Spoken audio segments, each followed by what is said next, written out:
Every day, countless Australians rely on plasma donations, including Michael Klim. The Olympic swimming champion suffers from a rare and incurable neurological disorder and relies on regular infusions made from donated human plasma to manage the condition. I spoke with Michael earlier. He's at an event in Sydney today, drawing attention to the growing need for plasma donations. Michael Klim, thank you for your time. Firstly, I was so sorry to learn that you've been diagnosed with this rare neurological disorder. It's known as CIDP.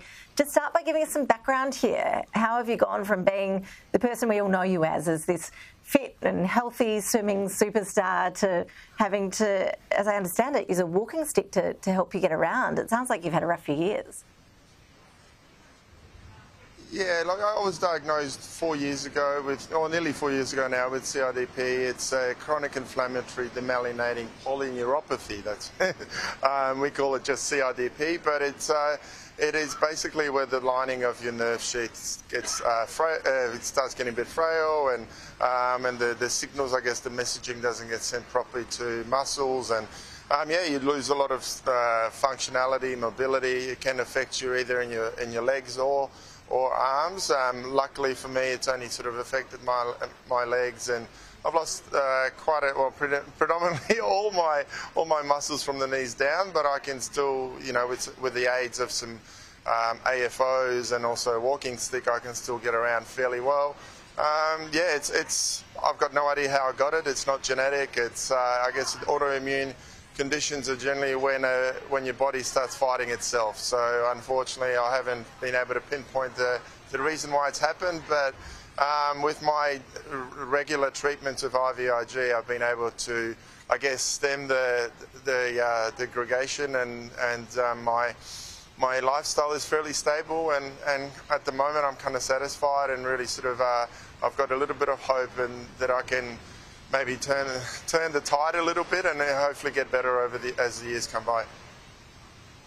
I'll admit I hadn't heard of CIDP before reading about it ahead of interviewing you today. As I understand it, there's no cure for this at the moment. Is progress being made towards that? What does it mean for your health outlook going forward? Look, it probably took me quite some time to comprehend and accept the fact that there is no cure, but because the unknown scope of this disorder, there is probably a third of the sufferers end up in a wheelchair, and some have a full recovery. So it really, with some of my lifestyle changes and with the treatment, I've been able to get a lot of my lifestyle and activity back. So I'm trying to do everything in my control that can hopefully benefit me and long term give me some longevity in terms of a really sort of active lifestyle. Obviously, I can't do everything that I used to, from surfing and running, but luckily I can still get in the pool, and I enjoy that. Training is actually a big part of my rehab, so I'm in the gym nearly every day and trying to stimulate and activate those legs and the muscles. So I'm upbeat. I'm also in the process of launching a foundation which will go live very soon, that we are hoping to raise funds for full research and ultimately, like in many other kind of diseases, hopefully aim towards a cure. Yeah, I have a feeling you're still a whole lot fitter than most of the people watching this interview and the person doing it, no doubt about that. I was surprised to learn that plasma has overtaken blood as the type of donation that is most needed in Australia. You're obviously there now advocating for people to really roll up their sleeves and help out on that front. Why is it that we're needing so much plasma compared to blood? Why is that demand increasing? So I guess plasma is the gold liquid in our blood, and plasma contains a lot of antibodies that are amazing in fighting infection. They're used in treatment for cancer, autoimmune disorders, haemophilia, many others. So the antibodies it's what we're after, and there is a lot of research and development happening with plasma, and I think that's why we've seen such a big increase in medications derived from plasma. So obviously there's still a huge need for typical blood donations, for transfusions, etc. But with this, I guess, with this research and development happening in more of the plasma-derived medications, that's where we're seeing the increase, and probably also an increase in conditions such as autoimmune disorders, which seems to be also on the rise. So the Australians are great donors. They're probably the second best in the world. But unfortunately, even though we're so good at it, we're still encouraging people to donate as we're still, the demand is still great.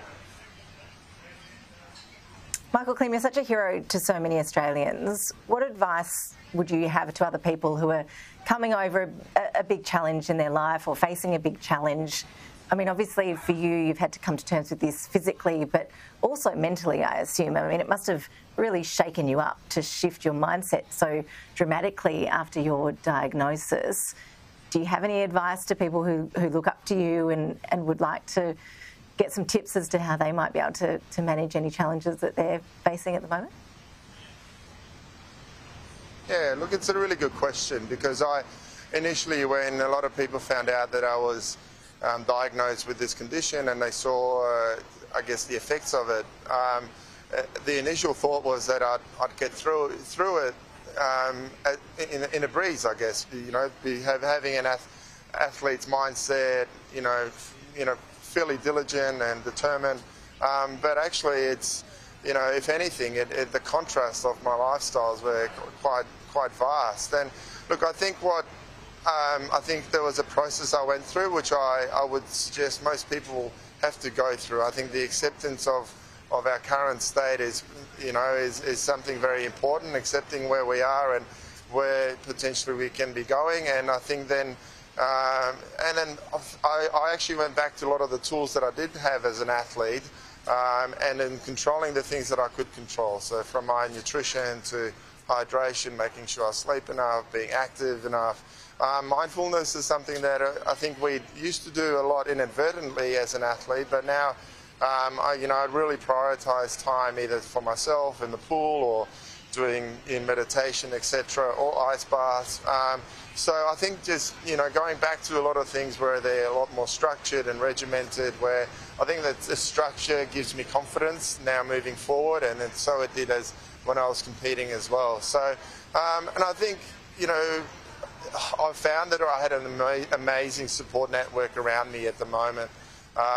Obviously from my partner Michelle to my parents to my sister, and then the wide swimming and sporting community. And I think most people realise that they're not alone. There's also other sufferers out there, and there's other communities that can really relate to what you're going through. So I've been very fortunate to have been inundated with a lot of sort of stories of people that have got through this condition, but also of just support and best wishes. So I think I would encourage people to reach out and connect, and I think I think that's one of the most important things as well. Michael Klim, we wish you the very best of luck as you continue to manage that disorder. We really appreciate you joining us and sharing your experience with us today. A pleasure speaking with you. Thanks for your time. No worries. Thank you very much for having me.